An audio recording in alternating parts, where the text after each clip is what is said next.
Today I'm going to be talking about the 5 things that marketers get wrong. And if you do these, well, you're probably going to be losing money and really upset with yourself. Let's talk about it. Hey everyone, Greg Elfrink here. And as you know, I am a huge marketing nerd. And when it comes to running your business, I see a lot of entrepreneurs with all sorts of different plans, different marketing strategies. We've sold hundreds of businesses at this point at Empire Flippers. So I get to see a lot of what they're doing, what's working, what's not working, all that kind of stuff. And I will say this is some of the most common things that people get wrong. So let's get into it. It's a list of 5 things. And if you fix these 5 things, you are going to be well on your way to becoming what I like to say, an unstoppable brand. Or even more poetically, the inevitable tsunami, because you're just going to swallow up the market share, or at least be on your path to making that huge wave in whatever niche or market product that you're selling. So first one is an obsession with attribution, a rabbit hole I have unfortunately fallen down many times. And you would think in the land of internet marketing where data is so powerful and so reasonably available that you'd be able to tell everything of what's going on in your funnel. But this could not be further from the truth. This is especially false if you are selling a high ticket item that, say, has a sales cycle longer than 60 or 90 days. In our case, our sales cycle is not uncommon to be over 200 days. But from the moment that someone subscribes to our email list to the moment that they're buying or selling a business. Makes sense, right? There's a lot of trust that has to happen when you're buying or selling a business. So it would make sense our sales cycle is so long.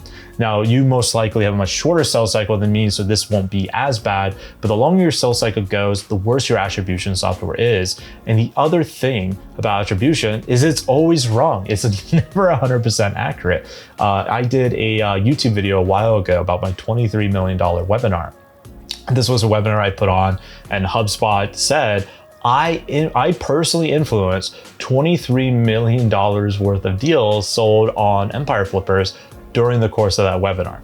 That is literally impossible. It's just not possible for that to happen. And I know that's not possible. And the reason why HubSpot said that is because the way their tool worked to measure that influence is someone opened up the email about the webinar. And during that period, those transactions happen. So I sent out an email to say 120,000 people, say 60,000, 50,000 of them open with crazy open rates.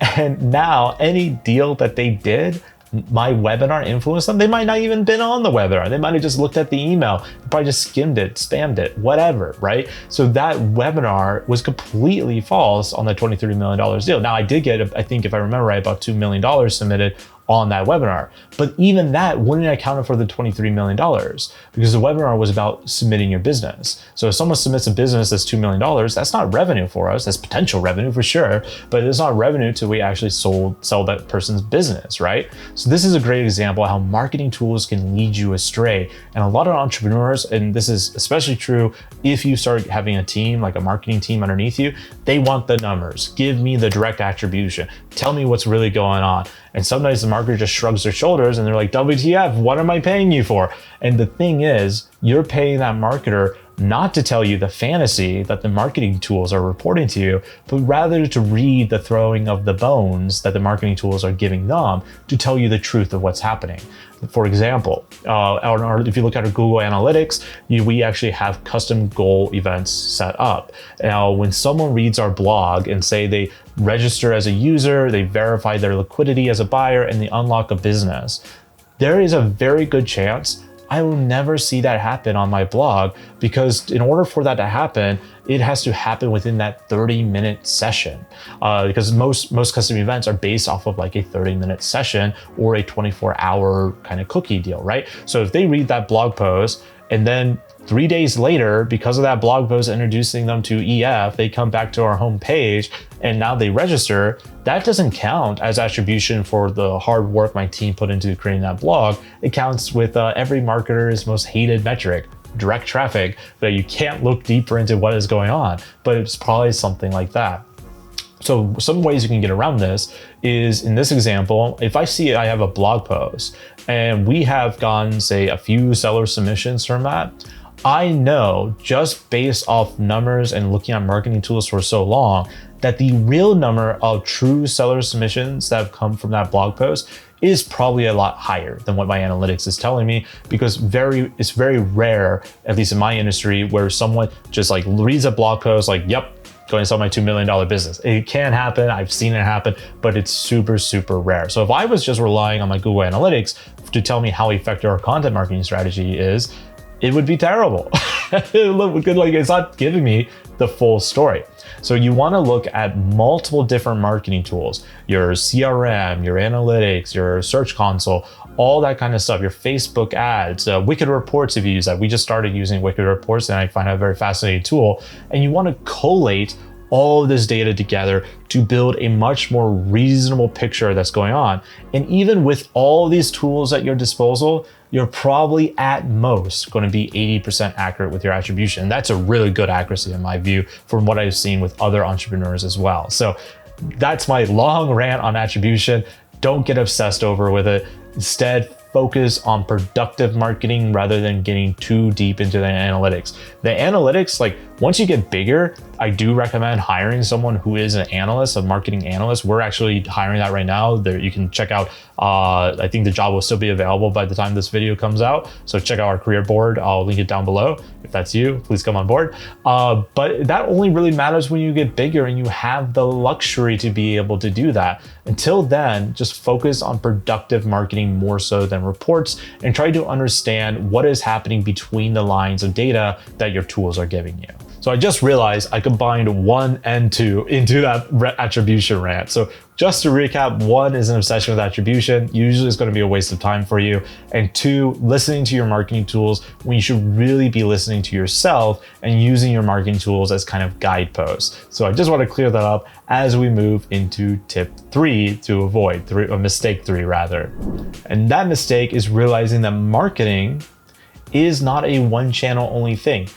You must realize marketing is a holistic thing, is a holistic approach. So the example I just gave earlier about someone coming to our blog post, leaving for a few days, then typing in the browser empireflippers.com, they register an account, and because they register an account, they're now in our email list. They get a podcast from The Opportunity with my content manager, Sarah, interviewing someone super, super fascinating. Because that conversation is so fascinating, they go to empireflippers.com/call. They schedule a call with our salesperson who does an exit-planning call with them. They're thinking about selling, maybe. Then they see a post of mine on LinkedIn talking about a case study that finally gets them over the edge to submit. So you see how complicated that journey is. And that's actually a pretty simple journey. It's not that crazy to see those kind of points. It's not even 11 different points of contact, and usually it takes about 11 to 15 touches to really make any real action happen. So what I'm trying to describe here is most entrepreneurs, they focus on one channel only, and they think this is the holy grail. Is the thing that is going to get them to where they want to go, when in reality, that is super, super risky. Because if you're getting all your traffic from, say, Facebook ads, what happens if your ad account goes away? Well, you don't have a business anymore, do you? It's gone. All your traffic is gone. So understanding marketing is a holistic approach. That a marketing campaign doesn't mean your Facebook campaign, doesn't mean your SEO campaign. A marketing campaign is how do all the different channels, all the different elements I'm using fit together as a puzzle piece to act upon each other in an ever greater way, where they leverage into each other, where your SEO is building your email list, or your email list is leveraging your podcast, and these 3 things also are leveraging your social media, and they are all interconnected. So think about marketing as a giant jigsaw puzzle with each channel, each piece of marketing you're doing for those channels as just one puzzle piece in an awesome puzzle, also awesome jigsaw puzzle. Which that leads me into my next point, and that is not understanding hard and soft power. So if you are an entrepreneur who only understands hard power, you're probably also an entrepreneur who's falling for a lot of the traps I just mentioned. So a quick explainer, hard power and soft power in marketing, they exist in basically every piece of marketing you're doing. This video has hard and soft power to it. So the hard power of this YouTube video are things like my views, my watch time, my average time duration, the keywords I'm getting found for on this video, if any, or the browse function, right? These are all hard power things that are clear. They're called hard power in my view because they're clearly defined. They are obviously there. That is what it is and nothing else. There's no other nuance to it. Soft power is very, very different. Soft power for this video might be someone getting inspired by this video and shooting me an email, which if you want to is just greg@empireflippers.com, and asking me questions. And that actually just happened with a video I published about 8 months ago on the 8-Figure Media Empire series, which I'm continuing, by the way. There should be more videos coming up soon in that series. And they were really interested about a certain part of that video. And we got talking. It was really cool. They were a fan of the show and all that kind of stuff. And that is an example of soft power. The stuff you don't see, that's not easily defined by your tools. And it is typically the soft power that is the much stronger power. I ran a YouTube ad series, or a YouTube ad, not a series, and I started getting hit up by a bunch of people on LinkedIn and Facebook, people that were my friends that I hadn't talked to in a long time, or people who had just seen me or heard of me on podcasts. Now they're reaching out to me on those social media. Will my ad tell me about that? No. Did they sell business with us? Some of them did. So is that campaign unprofitable because of, of what the hard power is selling me? Or is it extremely profitable because of what the soft power is selling me? It's hard to say, but soft power is the most important power that you can have in marketing, which leads to the next point. And that is your brand awareness campaigns, anything you need to do to create buzz about your brand long-term, not in the short term, long-term will outperform your direct response marketing, in my view, almost every time.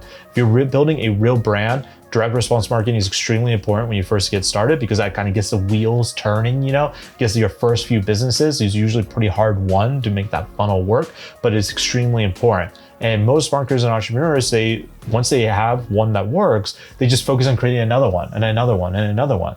And while that's great, that also puts aside brand awareness, puts away brand marketing into kind of this secondary category. And I think that's a real mistake because if you build a really solid brand in your niche, then people are going to love and adore you. And that kind of branding power that you can build means it's very, very difficult for another competitor to come in and just change the day. So if another person wanted to become the #1 Amazon FBA broker like us, it would be really hard for them, right? They would have to do a lot of stuff. Even if they had, say, $10 million to go to town at, it wouldn't necessarily be dramatically easy. They probably would eventually catch up to us if they use that money right, and maybe even succeed and grow beyond us at a certain point if we weren't able to pivot, right?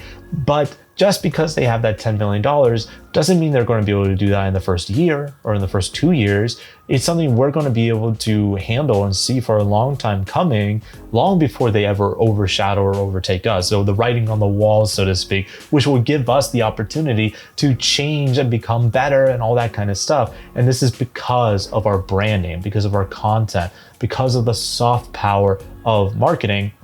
And not caring so much of what the marketing tool says or what the attribution says, but caring more about how can we make our brand sticky. So I hope you guys enjoyed this tips. If you did, please hit the like button, subscribe, and leave a comment down below. What's your favorite part in this video? And why is your favorite part me rambling? I'll talk to you later. Hope you're having a great day. Bye.